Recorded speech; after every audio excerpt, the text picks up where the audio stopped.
Okay, so for all of you, this is something you need to know and you need to be convinced. And don't worry about anything. What we are saying here is 100% true. And we started working on what National Education Policy is talking about much before National Education Policy draft also came in. Right? Acumen Today started in 2018. The draft came in 2019 August. And in 2020, the final stuff came. So which was almost 2 years since we started what we have developed till now. So we are hand in hand, and we should feel proud of ourselves that we started working on exactly what the National Education Policy is talking about today, much before National Education Policy came out. And how did we do that? Probably I'll talk about it, but let's look at the vision of National Education Policy. The National Education Policy envisions an India-centered education system that contributes directly to transforming our nation sustainably into an equitable and vibrant knowledge society. Now look at that, knowledge society. No more are we saying that it is going to be an educated society.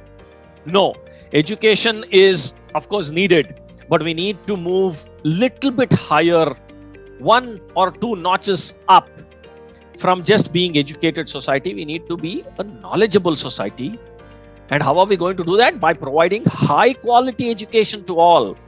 Okay, when we talk about high quality education to all, there is a lot of meaning to it. And what is the meaning? We will explore. It is all very well defined in the National Education Policy. 13 chapters, 434 pages in the draft, 4 chapters and 68 pages in the final document. So all put together, it is a humongous 500 plus pages document with 17, 18 chapters, 14 appendixes, and a whole lot of information, of course, which takes from the primary, pre-primary to post-PhD. So that's the expanse. But for us to focus is something in our K10 segment, right? And that is what we will talk about today. Okay, so there is going to be some structural changes that are going to happen.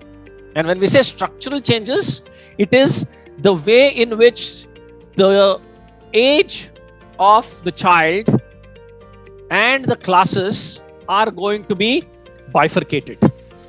Earlier, it was 10 plus 2 plus 3 or 10 plus 2 plus 4, right? So 10 years in the school, 2 years post school, which could be in South, it's called pre-university. In CBSE parlance, it is called plus 2. And then they get into the degree piece of it, right? But what we are seeing the change here is the 10 plus 2 is going to change. Look at what's happening at the foundational level. Foundational level, 3 years from ages 3 to 6 is going to be very, very crucial, and add 2 more years, which is class 1 and class 2. So 5 years is foundational, which is 1 year prior to junior KG, that is nursery, junior KG, senior KG, first year, that is first standard and second standard would be your foundational years. 5 years of strong foundation. What does this mean? This means that there would be some checkpoints after class 2 before the students would be passed on in the sense given a pass or probably pushed to class 3. There would be checks and balances at every level here, from foundational to preparatory, from preparatory to middle, from middle to secondary. There would be filtering mechanism, not necessarily to fail, but to assess them in terms of where they are missing out on something that is very, very essential at each of these levels.